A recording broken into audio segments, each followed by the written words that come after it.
When my wife sat me down and said she wanted to open our marriage, I thought she was joking.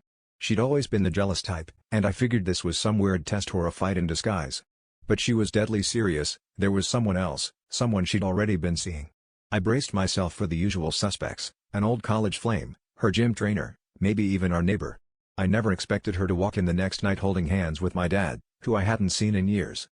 My dad left when I was 16, vanishing after a blowout fight that split our family. I'd spent years nursing that wound, and now he was standing in my living room with my wife, acting like this was all normal. She told me she'd met him at a bookstore, not knowing who he was at first, but by the time she figured it out, she was already in too deep. My dad just stared at me, silent and unapologetic, as if he'd been waiting for this moment. I felt like I was watching my entire life implode in slow motion. The weeks that followed were a blur of whispered arguments, slammed doors, and awkward dinners where my wife and my dad pretended nothing was wrong. I tried to hold it together, to act like I was okay with this, but every glance between them made me sick.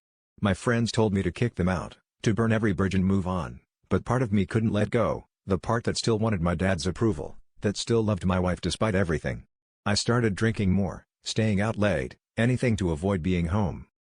One night, after another silent dinner, my wife finally broke. She confessed that my dad had pushed for the open relationship, that he'd tracked her down knowing exactly who she was. It wasn't an accident, it was revenge for the life he lost when he left us, a twisted way to get back at me for all the years of silence. In that moment, something inside me snapped.